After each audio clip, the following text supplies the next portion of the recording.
folks away, but hopefully the sky will clear and we'll have more people join us for what will be some really important information that we're going to share this evening. My name is Pat Dowell. I'm the 3rd Ward Alderman, and very glad to see all of you show up this morning or this evening. I've had a long day, by the way. But I wanted to introduce you to Sheila Fortson, who is the president and CEO of the Fame Center, located here in the South Loop. I want you all to get to know her, let her tell you about this incredible space. When she walked me through this building and told me about her vision, I just signed on to it and look forward to supporting her in what is going to be a heavy lift here. And with your help, I think we can get through this. Sheila? Thank you so much, Alderman Dowell. Good evening, everyone. As she stated, my name is Sheila Fortson. I'm the founder and executive director of Fame Center. FAME is an acronym for Fortson Arts and Music Education, Fortson being my last name. I founded the organization, the nonprofit, in 2018. My vision was to create an arts center so that students in under-resourced communities could have access to music and art. It's being taken out of our Chicago public schools and not as available as it was many, many years ago. And I believe firmly that the arts are healing, that music is healing. And so I also have worked in Cabrini Green. In 2003, I was working with young children as a mentor, and I've worked with children in Inglewood and the Austin neighborhood, and for years have just understood how needed it is for them to have a creative outlet. Not only that, how brilliant the children are and how creative they are, and how much, if they were given an instrument, if they were given a paintbrush, if they were given a pen and taught how to write, what the world would be given in terms of a gift. So my dream and my goal is to make sure arts and music are available, accessible, and without cost to the children of Chicago. So we started in a broom closet at Daystar Academy in 2018, and I had one piano and that was it. I taught violin lessons myself, voice lessons myself, and piano. And from there it began to grow. I began to get more students, hired some more teachers. We ran out of space at Daystar Academy, and I was introduced to the people who owned this building at the time, which was Willow, Chicago. And a year ago, they decided to sell the building. And I took a step of faith, and I said, I'm gonna buy it. Not knowing how that would happen, and with probably a few nickels in my pocket. But I knew that there was a dream. So at this point, we're under contract for the building. It's 56,000 square feet. It's actually 3 buildings combined. And we look forward to using this space for community events, for concerts, for more town hall meetings. We want this to be a space that the community feels welcome. We want this to be a space that children feel like they can get up on this stage and feel the pride and joy and accomplishment of learning and growing in a skill set they may never have known they would have. 2 more very quick things. Next week, Monday of next week, is spring break for Chicago Public Schools. We're going to be hosting a camp free of charge to students who need a full scholarship. We'll be providing breakfast and lunch, and they'll be here all day learning music, learning art, learning dance, learning theater. And we're providing buses for those who, a bus for those who need transportation. So this flyer here, if you receive this, talks a little bit about our camp. If you're here and you're a mom and you have students that need someplace to go next week, feel free to ask any of us here for information about that. Next Saturday, and then I'll be brief and I'll be done. Next Saturday, we are hosting an event to help provide the funding for that camp. And not only that camp, but also a summer camp where those exact same children can come back and be here all summer in a safe place where they're learning and where they're growing. If you have time and you want to see the rest of the building, we'll do our best to give you a quick tour. But I'd love for you all to come back to that event. talk to me. We just want the room to be full. We're going to have a blues band. Some of our children are going to perform. We're honoring 10 women for Women's History Month. Our own Alderman Dowell is one of our honorees. Yes, she has made an incredible impact in our community, and so we wanted to honor 10 women. The MC will be Anita Blanton from Fox 32 Chicago, and we'll be honoring several other very prominent Chicago women. So if you go on our website, you'll be able to see all of their faces. Heather Headley, who's a Tony Award winner. Yeah. Samantha Chapman, who's also Lieutenant Governor Juliana Stratton, and so many others that we just believe are making an impact, so we'll be giving them an award. So we'd love for you to come. Thank you again for being here tonight. Thank you, Alderman Dowell, for giving me a moment to talk a little bit about Fame Center.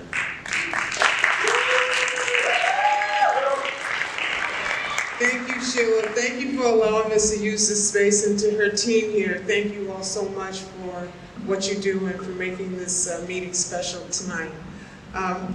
The first item on our agenda is an update, a public safety update from our very own 1st District Commander, David Harris. And so, Commander Harris, I'd ask you to come up and tell us about the state of the 1st District.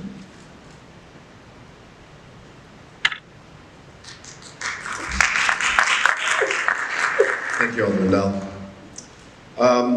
So I'm the commander of the 1st District. My name is David Harris, commander of the 1st District. I've been here since June of 22. And I've had a good working relationship with Alderman Dowell even before that, when I was a captain in the 2nd District, which is still part of the 3rd Ward. And we've continued that strong relationship all the way up until today. So as far as the 3rd Ward goes, I will run through some numbers for each category that we track in the police department. Starting with homicides, this year there have been 2, and last year this is year to date numbers from January 1st to March 17th. So there's been 2 in the ward this year. One of the 2 resulted in an arrest, so we were happy about that. Last year at the same time there were 0. Aggravated batteries are down 54%. Vehicular hijackings, there's been 1 this year. Shootings, there's been 1 this year. Robberies, there's been 7 this year. Last year there were 7, so we're at the same pace. And burglaries are down 9%. Motor vehicle thefts are down 25%. Thefts are down 18%. And our arrests are up 16%. So that's just the 3rd Ward. So if we expand out to the entire district,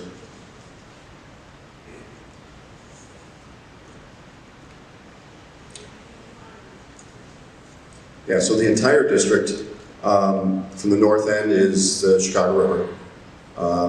The south end is 31st Street, the east is the lake, and the west is pretty much the Dan Ryan.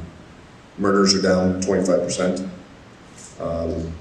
There have been 2 additional criminal sexual assaults this year, 21 compared to 19.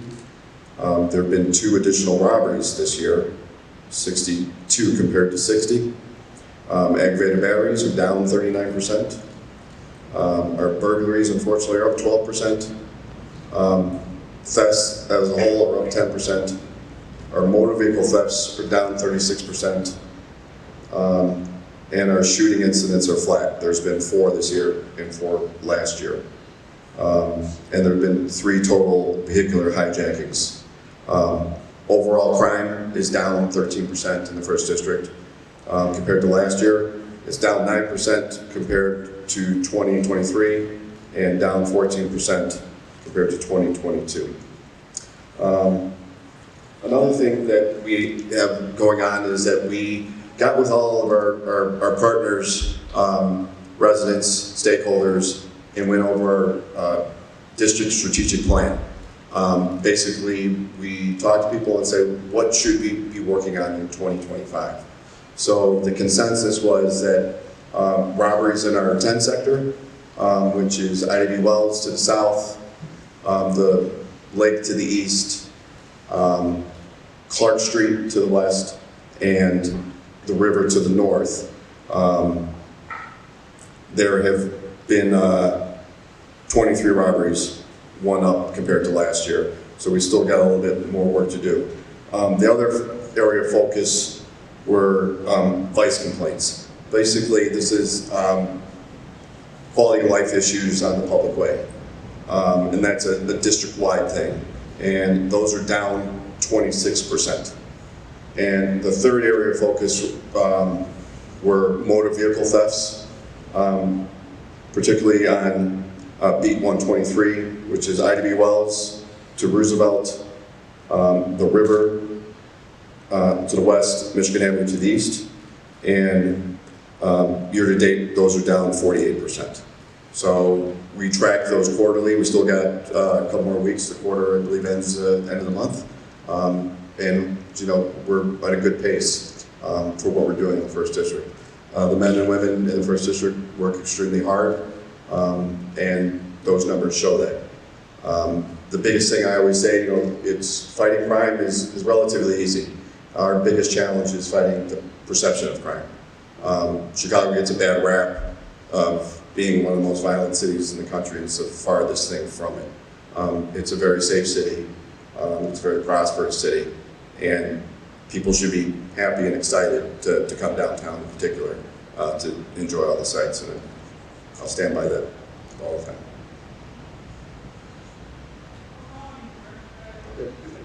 Sure. Riot or speeding. Everything from that to like accidents Yeah. or someone, you know, who's So driving irresponsibly.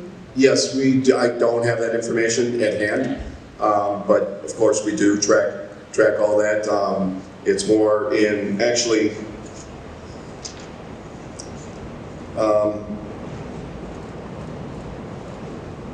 Year to date, our traffic citations are up 24%.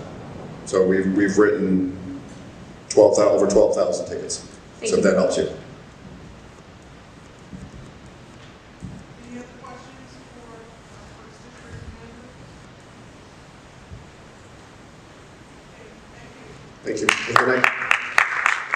Before I bring the next person up, I just want to explain how I work my townhomes. Because my ward, as you know, is so long and wide in certain places. I start at Roosevelt Road, and then I go all the way to 55th Street. What's the word I'm looking for? Change? Alternate, that's it. I've had a long day, y'all. I've had to alternate my town hall meetings, so this meeting in particular is focused on the northern end of my ward, so a lot of the things on the agenda are about the northern end of the ward. In January, we did the southern end of the ward. Our next town meeting will be on the southern end of the ward. So I just want you to understand, I see some people here, some of my neighbors from around the corner are here, and wanted you to understand how I worked. The next person I want to bring up is somebody new to people. Her name is Jessica Biggs. She is your elected member of the Chicago Board of Education. She's on the board. She was elected in the 6th District, and I've asked her to come here because tomorrow is a very important vote, and she's going to give you some background on that. Jessica?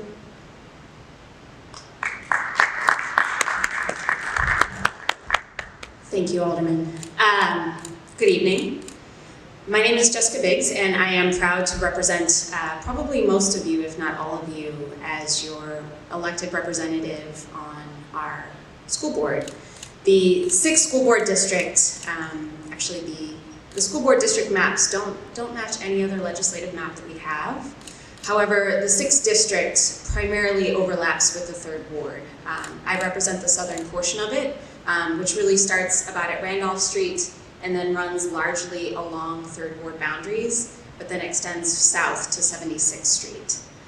I have been very busy in these first 2 months in this volunteer role out visiting several schools throughout the district. I encourage you to follow along. I'm sharing some of that information on Facebook, participating in several different community meetings. But tomorrow is a really important budget vote. I hope many of you are following it. This vote really is about the conversation that was started with the move to have a fully elected school board in Chicago, and the sorts of disentanglement that then would need to happen around city and CPS finances in order to make CPS truly independent. Up until this point, that conversation has really largely been focused on obligations that Chicago Public Schools owes to the city of Chicago. But there are two parts of this entanglement debate, and I think it's important that we're talking and thinking about both parts of them.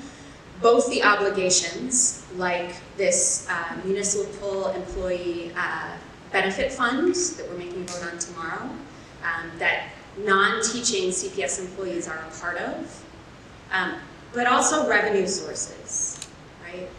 The primary driver of CPS finances are our property taxes. And CPS actually has very little control over what those property taxes are.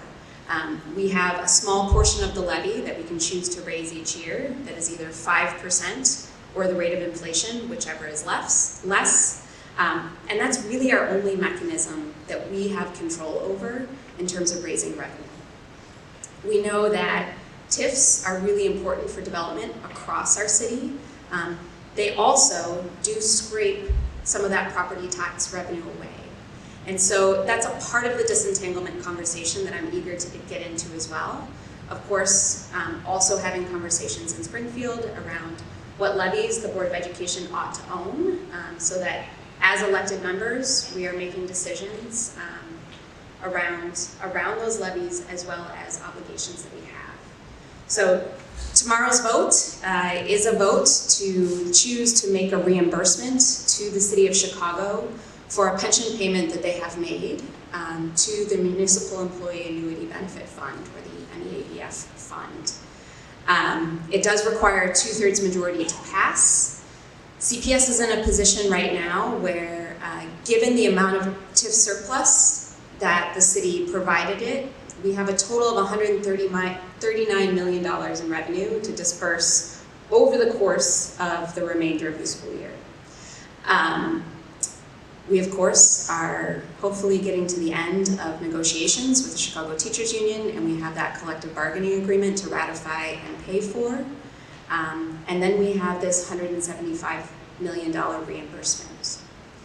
To be very clear, the revenue that we have left to spend cannot cover both. And so there's a really hard decision that's going to be made tomorrow. I encourage you all to pay attention to that vote, and I encourage you all to participate in this conversation around disentanglement. So feel free to send me a note if you'd like. My email address is jbiggs7@cps.edu. But I'm happy to be in conversation with any of you who have questions. Questions for Jessica? So what do you vote? You'll find out tomorrow. Stay tuned. Any other questions? Thank you, Jessica. Yep.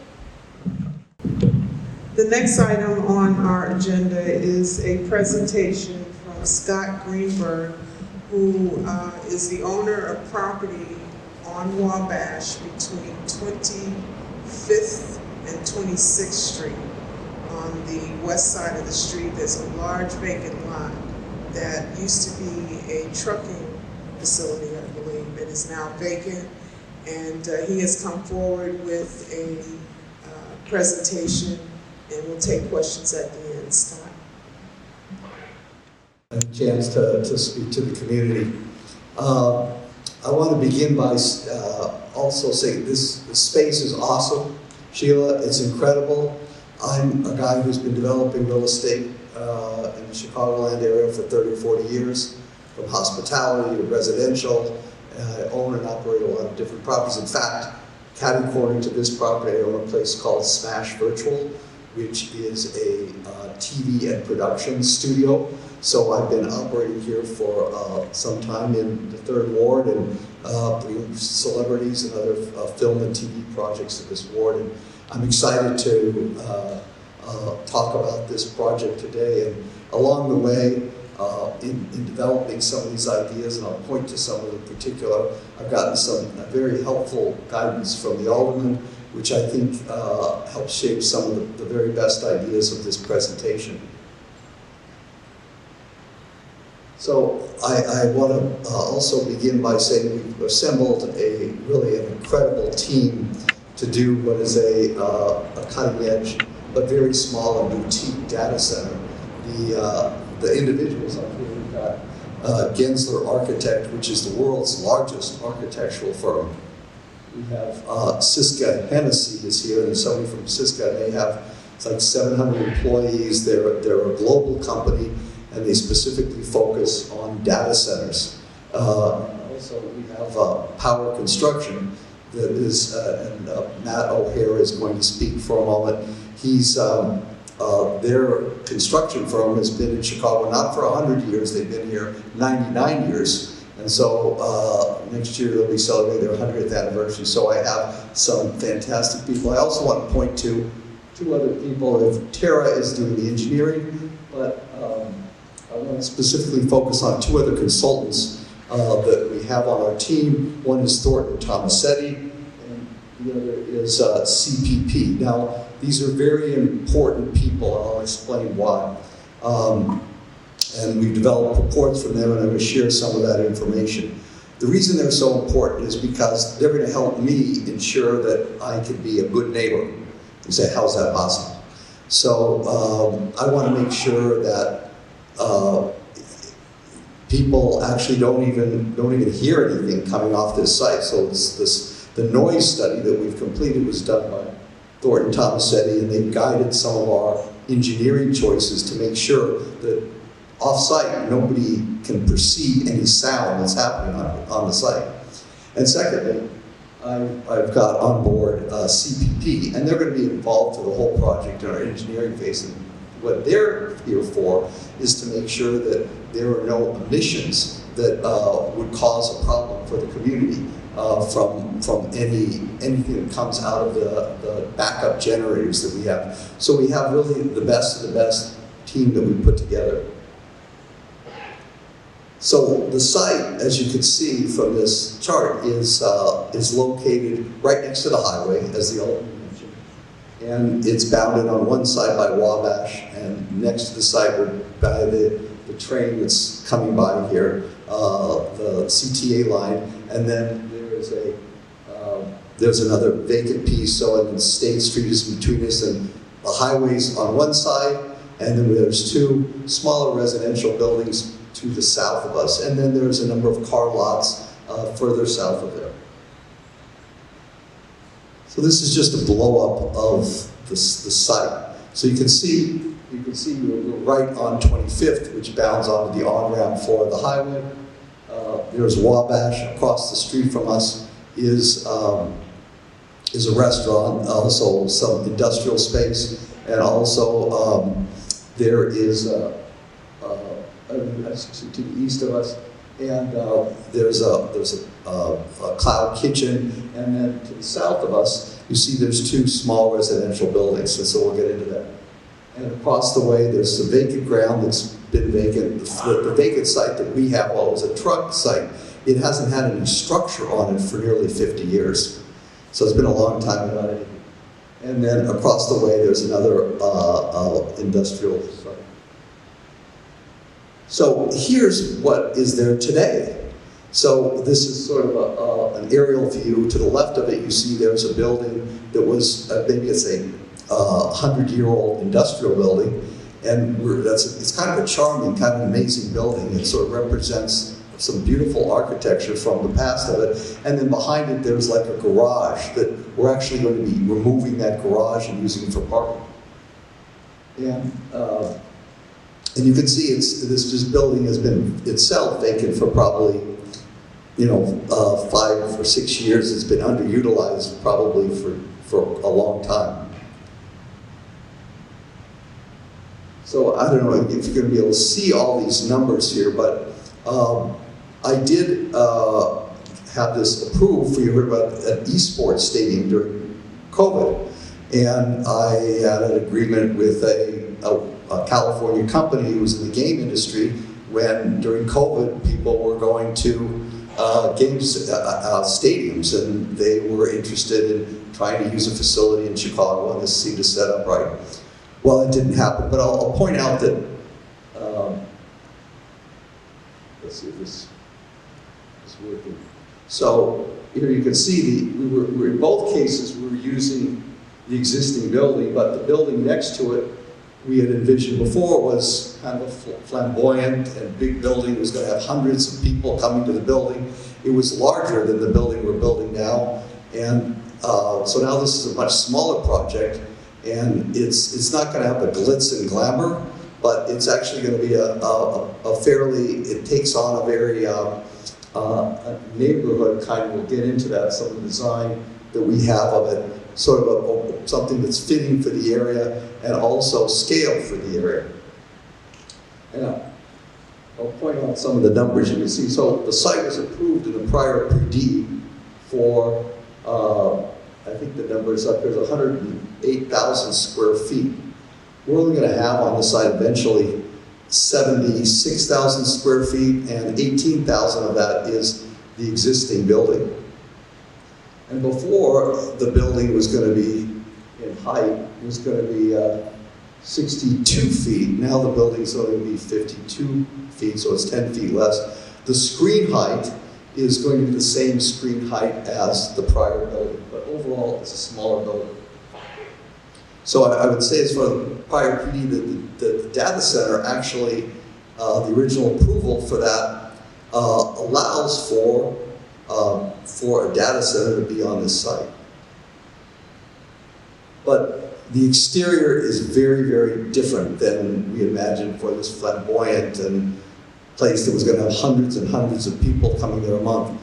But, and I have to credit Alderman Dowell on this, because the initial ideas that Gensler came up with were more of an industrial box, concrete kind of thing. She wanted some color. And so my inspiration to what I said to Gensler is, I said, I want this to feel like the exterior, like a warm quilt in the area, and pick up the colors of the existing industrial building, but do it in a modern way. And most people think it's a pretty handsome addition to the area, and you can see how it fits the color pattern of the existing vintage building, but does it with a modern interpretation. What's useful about this image is the same image, it's just a flat image, is you can see that the building is really scaled to the other buildings in the area. It's not bigger, there's an apartment building behind it, which is the screen height for this building is basically equivalent to the height of the building next door. And we want to make sure of that, to make sure that there's no noise. This was a direction from our sound people to make sure no noise could be heard from any of the fans on top of the building. And this is just, again, a nighttime view of this building, and I'm going to come back in a minute. And I'm going to talk about this area of the building, but before I get to that, I want to sort of, people are hearing a lot about data centers, data centers, data centers.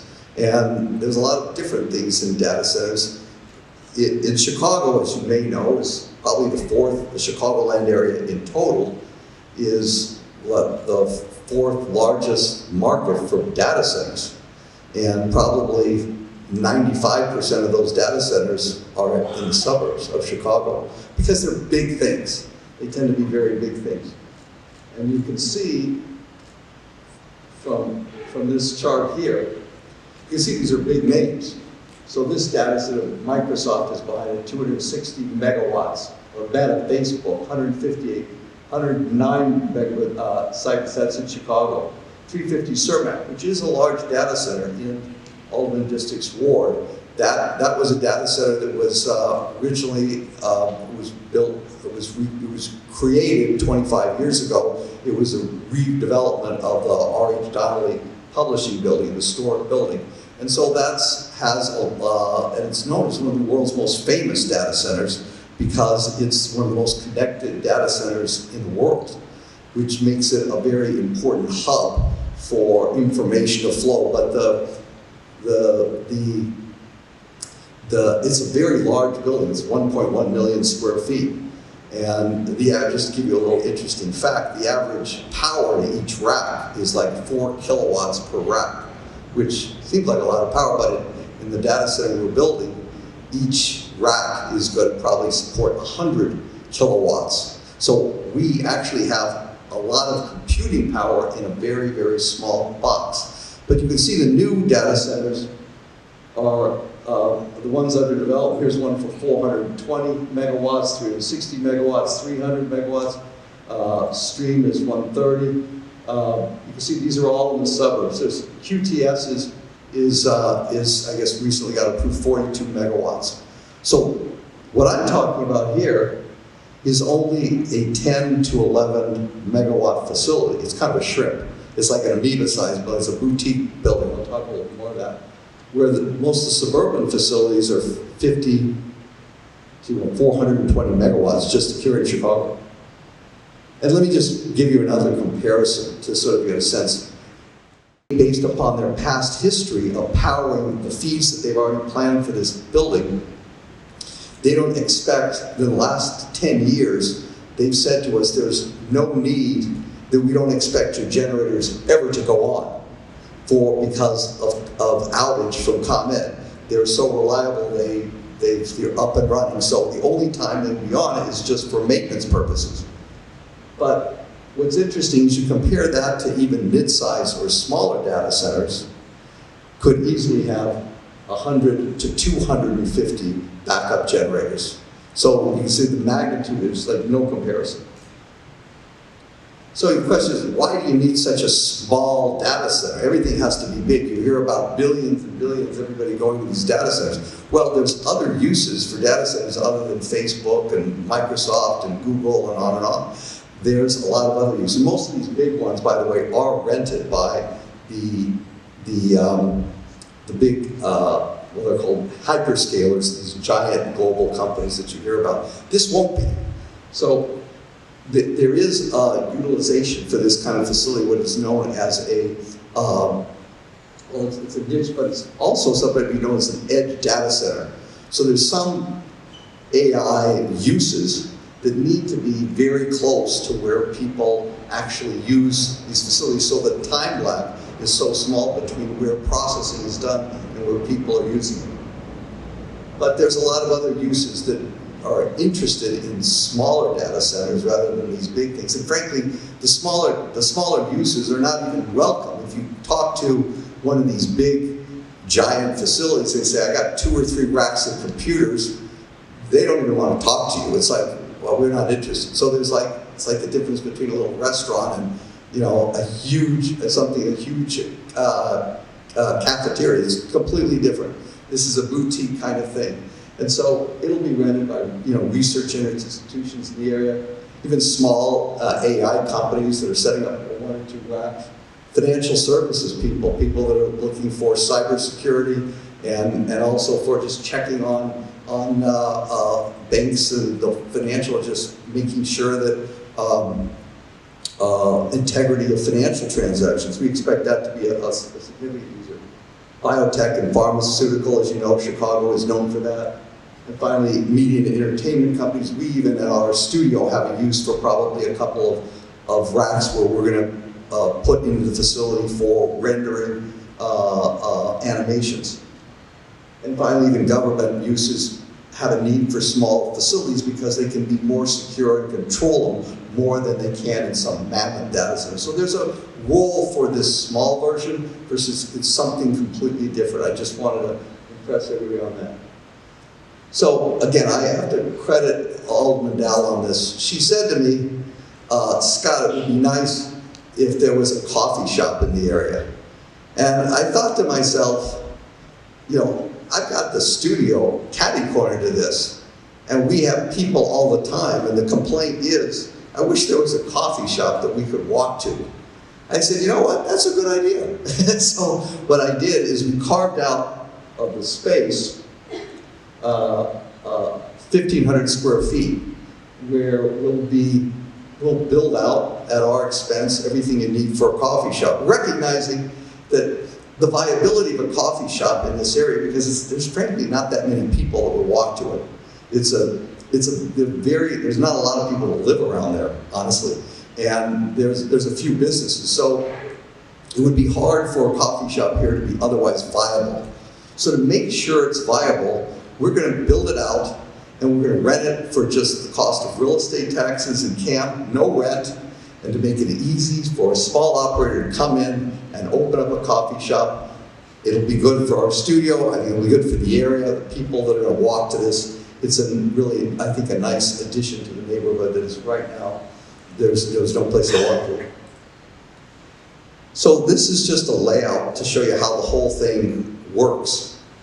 And you can see on this side, there's the existing building. It's a 2-story building. That's only 9,000 square feet.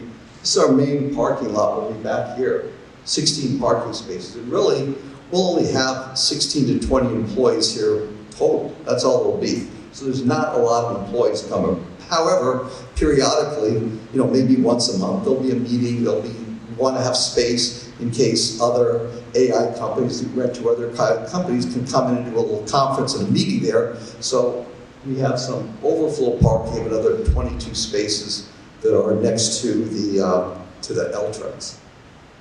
And then I'll point out these are the 5 generators that are outside. They're covered in these mammoth housing, so there's no sound that gets out of our transformers, and there's a large fence, so nobody will actually look in it or see it, or they can't actually hear what's going on in there.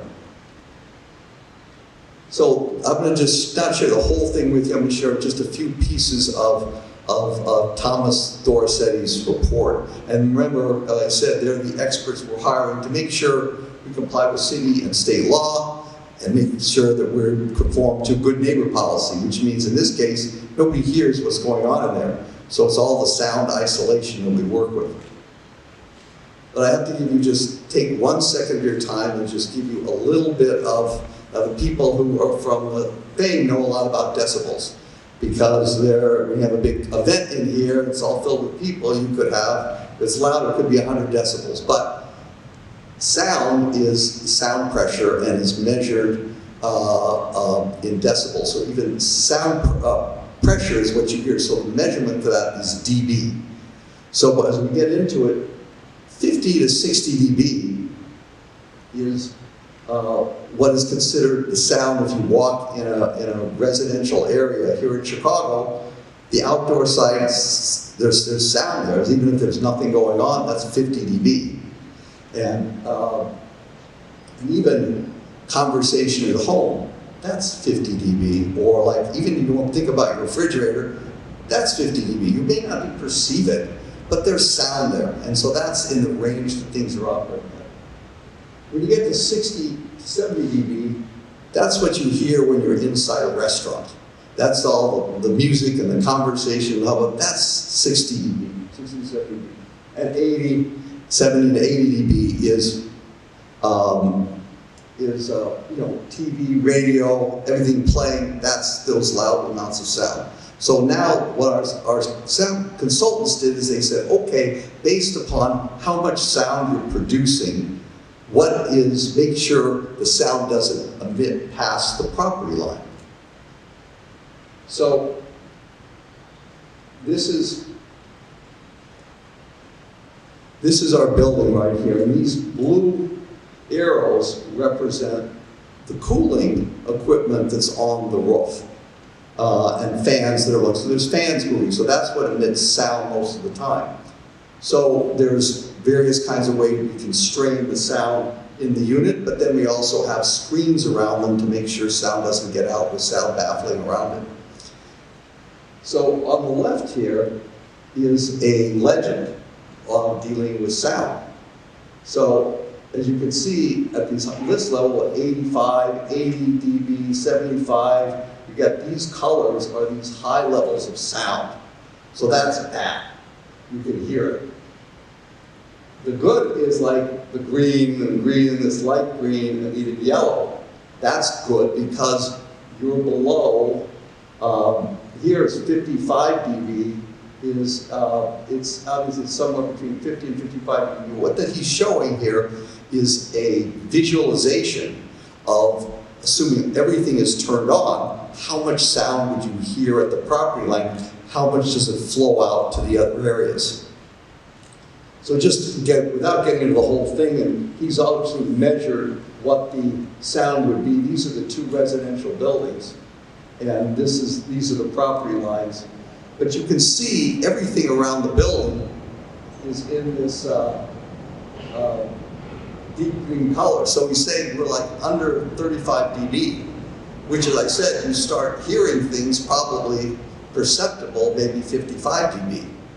So this was done based upon the equipment that we selected, but we're going to continue. These people are on part of our staff, so we are going to continue to have them, and they're engaged with our engineering team from Susquehanna to evaluate any changes or any modifications to the specific equipment that we make sure we adhere to, making sure that nobody hears anything that goes on. But I wanted to assure you there's a lot of science and analysis, because I want to be a good neighbor long-term for the ward and for the community, and making sure it doesn't bother anybody.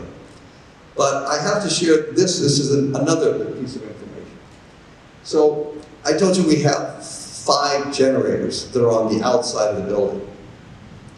So we have to run those generators to keep our maintenance and requirement for a data center. We have to run them about 10 minutes a month plus 1 hour every quarter, just as part of our maintenance and proof that it operates.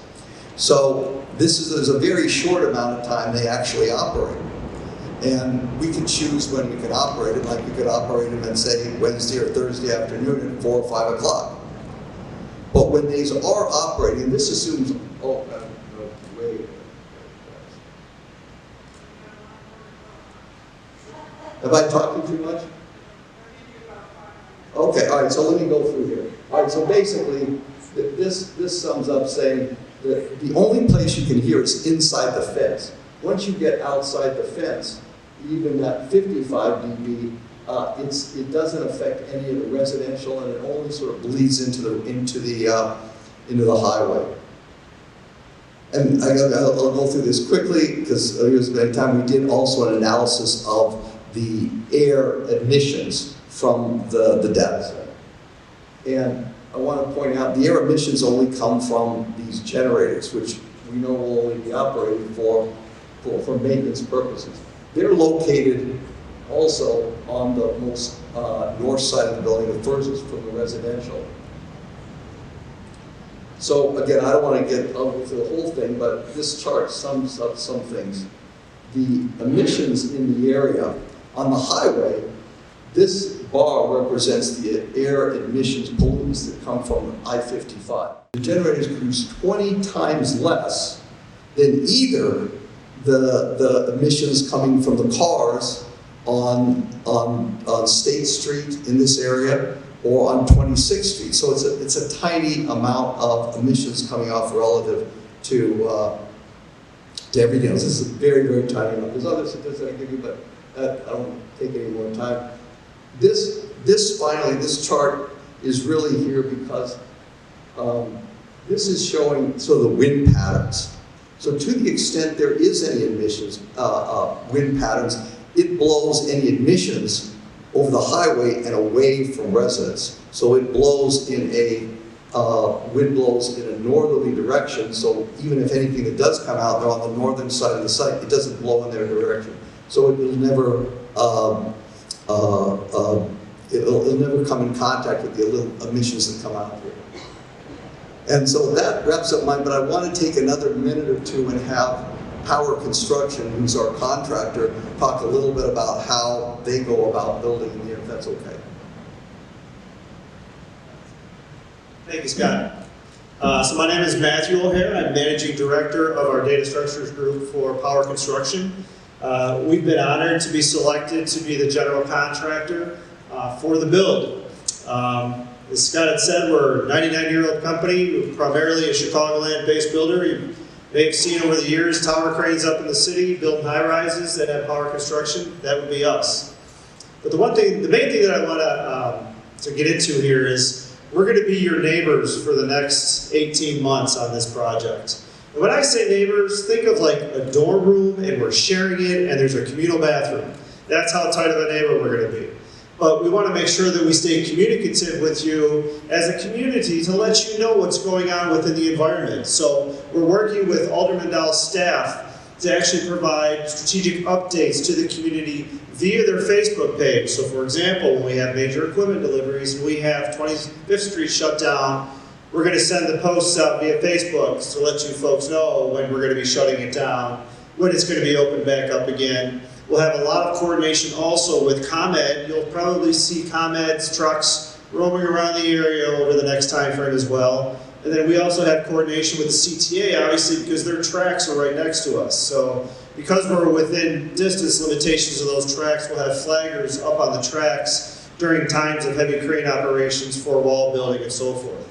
But the final thing that I wanted to make sure that everybody was aware of is to make sure you sign up for the Alderman's Facebook page. And the way you can do that is go to ward03chicago.com. And there is a link on that website that you can sign up to the Alderman's Facebook page. And we can stay communicative on that. We can provide our updates. You can provide your comments there within. And we will learn and live happily together for the next 18 months. So I just want to say thank you.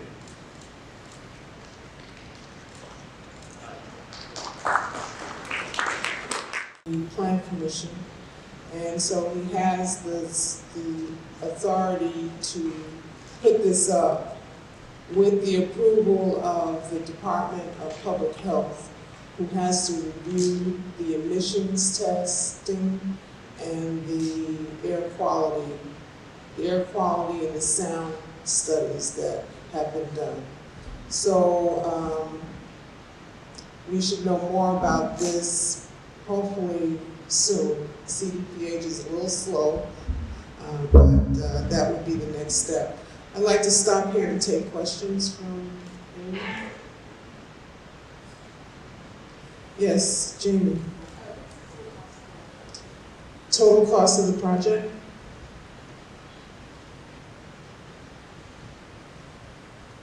So the cost of the building that is around it is around $40 million. So it's much smaller than, there's other equipment that goes inside it that's going to be worth a lot more than that, but the building itself is around $40 million. Yes, sir, in the back.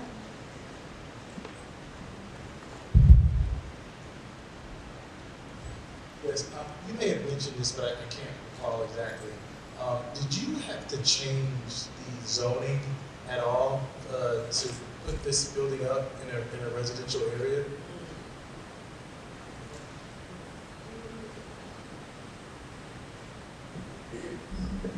Just if I heard it correctly, the question was, did you have to change the zoning to be able to put this building up within a residential area? And the answer is no.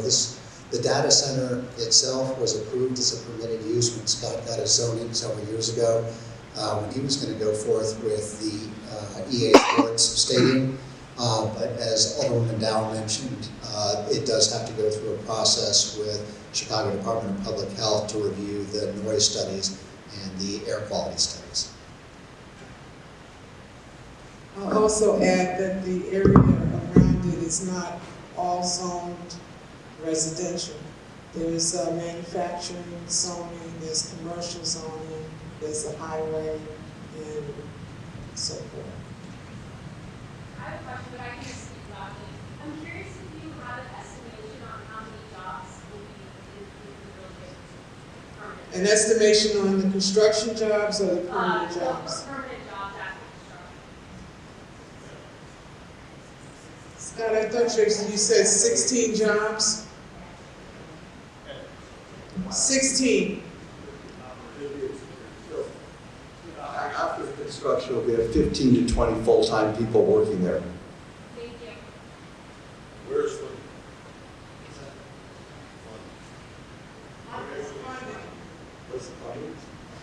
This is an entirely private deal. There's no city money in it at all.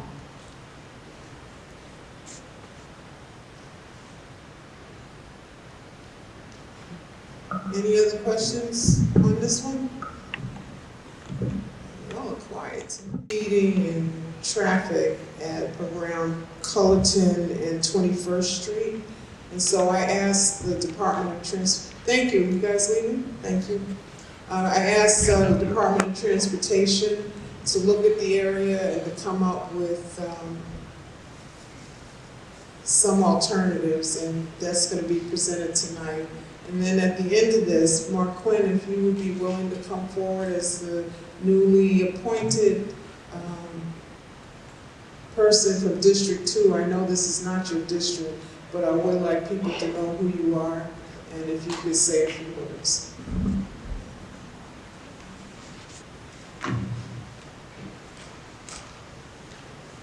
All right, thank you, Alderman Dowell, and pleased to join you all today for this presentation. I've had the opportunity to speak at some of your online public hearings, so it's really great to be in person. Excited to get these going again. So we're here tonight to talk about, the intersection of Cullerton and Calumet. So just to touch on the typical traffic study process here. So any traffic study process, of course, starts with the need for the traffic study. You know, these can be just a resident concern about an issue in an area, a known safety issue, crash history, etc. Sometimes it's caused by a private development or a change in the roadway network, a street being closed or realigned. But ultimately, the ward needs to be aware of that study need, so the constituents can reach out to the ward, which in this case, that is what happened. The constituents reached out with the ward with the concern of this location. The ward collects that information, conveys that to CDOT, and we collaborate with the ward to ultimately conduct a traffic study at these locations and get some recommendations back to the ward.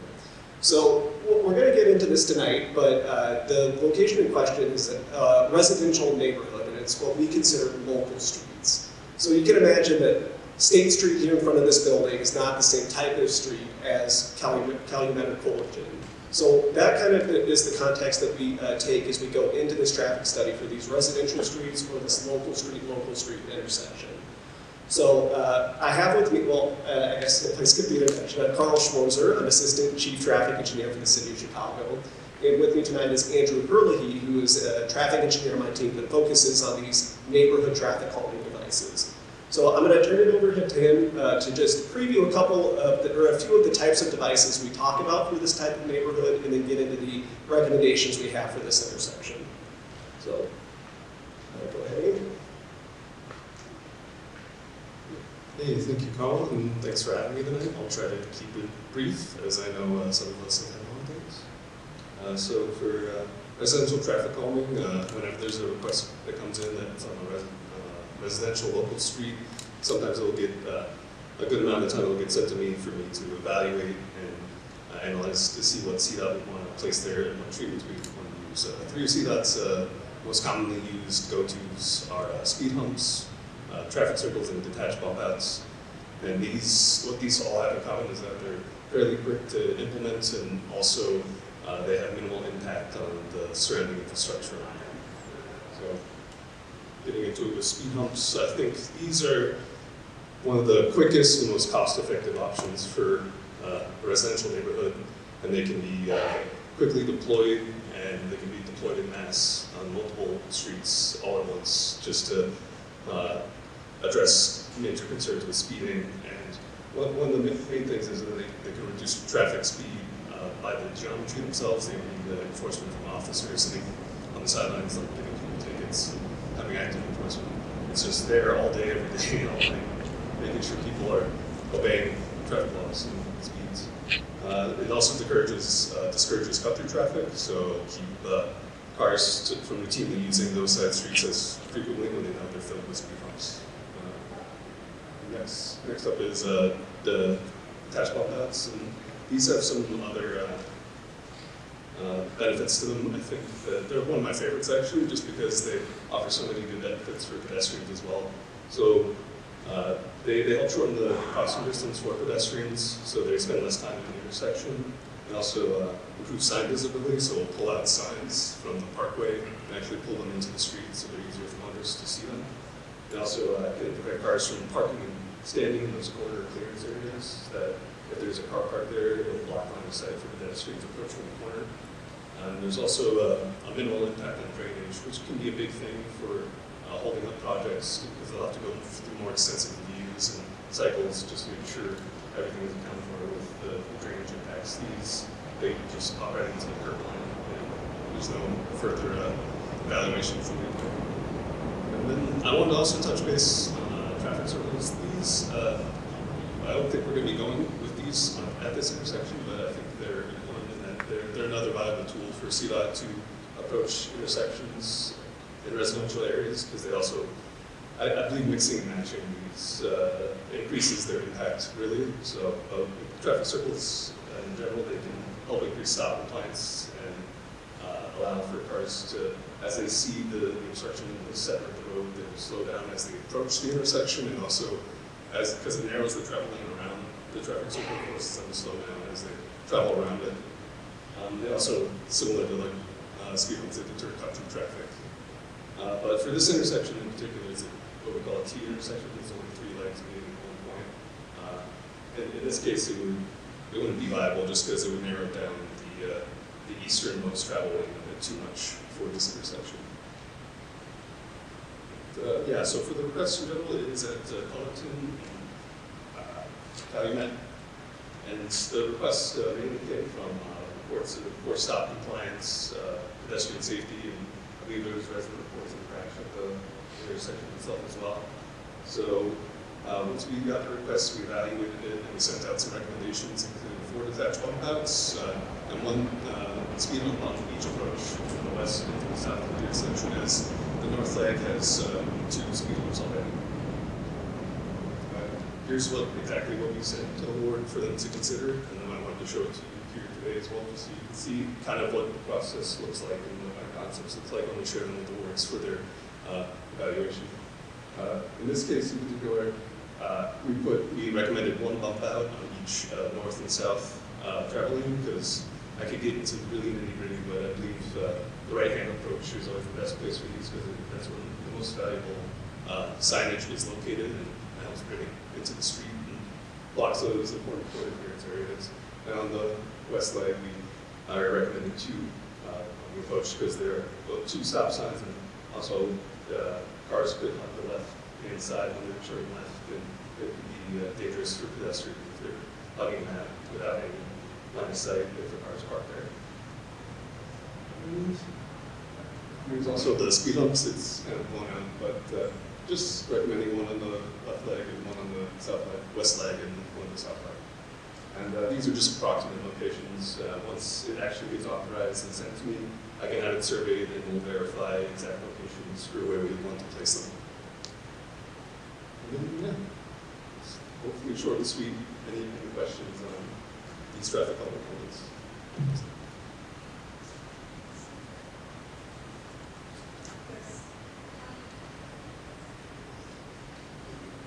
Do you have a cost estimate you might be able to share? And also, if we wanted to request these on our streets, how do we do that? So definitely, if you're wanting to request these, you can reach out to Caroline here. She can help send them over our way. Emails all the time. And she'll send a traffic study request for the area specifically, and then I'll eventually put them to me where I can evaluate the intersection. But for cost estimates, right now I think each detached one is about $10,000 per up out or $20,000 per pair. For speed humps, they're about, I think we have a more exact number, it's $24.40. That's generally what the Connect in-house gets charged for when they're installing them. And for traffic circles, they're $20,000 as well. Right, so this particular project will also be reviewed by some of the condominium associations that are close by this location, because I don't believe the entire community for 21st and Cullerton is represented in this room tonight. So that's the next step that we'll take, and we'll get back to you shortly on the recommendations that you provided tonight. Thank you. Oh, we had another question. I'm sorry, I didn't see it. I had a question, not necessarily for this one, in general, for those of your constituents who may need a speed hump. What is the process to reach your office, and then walk us through kind of what the approval requirements are for that? Right, I can talk about the approval process. I learned very early on as a new alderman not to take the request from a single constituent, because I have put down a speed hump. I learned the hard way. I put down a speed hump in a location at the request of one person, and I got my butt kicked. So my policy is that you can make the request, but we're going to ask you to give us a petition which represents the residents in your area that are saying that they agree with you, that they want a speed hump here. And typically it takes us about a year to get that request in once we get the petition, because we have to allocate the money. And usually I take the money from my aldermanic menu, which is about $1.25 million a year. And so you can see I could do a lot of speed humps at $2,240. Thank you. I'd like to introduce you all to Marquin McDonald. Marquin is newly appointed to the 2nd District Council, and he will give you some information on his background and what the District Council is. Hello everyone, how are you? So my name is Mark McDonald. I am with the CCPSA, which is the Community Commission for Public Safety and Accountability. I was just away. Also, I have a background in education and security and executive protection. And I took all of that, bundled it up in a ball, and now I'm a district council member. And one of the roles for the district council member is to help build community, build a connection and a collaboration between community and law enforcement, find what the community needs in regards to community safety, and help implement strategies to, see it come to fruition. So that's mainly it. Thank you.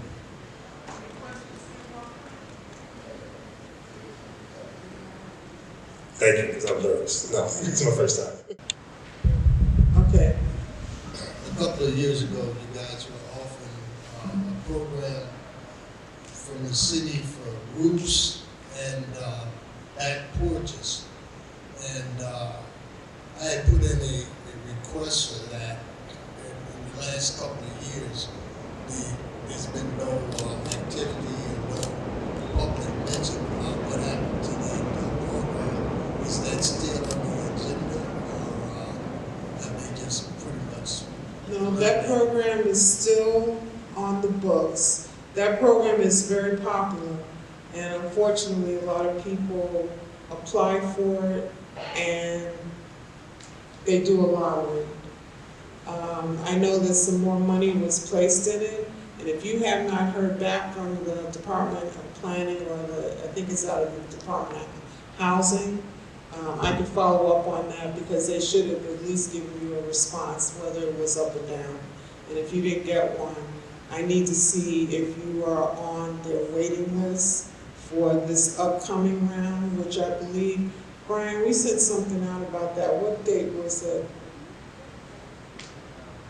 It was April. A new round opens up. Friday, March 21st. So Monday, March 10th through Friday, March 21st. Okay, it's over. Is the application period over? 2 more days. 2 more days. 2 more days, okay. So I would encourage you, Mr. Dishman, to apply again. And at the same time, I will check with the Department of Housing to see if you were one of those that are on the waiting list.